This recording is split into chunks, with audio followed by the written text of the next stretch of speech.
From NFL.com, top 10 disruptors in 2022. Number 1 was Micah Parsons. Number 2 was Nick Bosa. Number 3, Myles Garrett.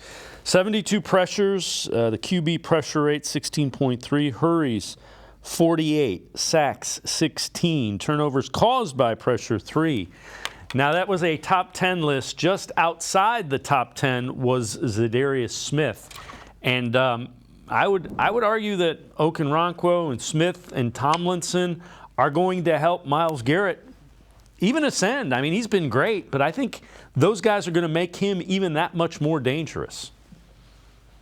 Yeah, I mean, you look at the guys that were above Myles. Micah Parsons had DeMarcus Lawrence, some other pieces on that Cowboys defensive front. Nick Bosa had a ton of guys alongside him in San Francisco on the defensive line. Myles hasn't had that help over the last couple of years. You could even make the case in Pittsburgh with TJ Watt. He's had Cam Hayward, he's had Alex Highsmith, he's had other guys around him. Myles really hasn't had that. He had Jadeveon Clowney for a season, he had Olivier Vernon for a season.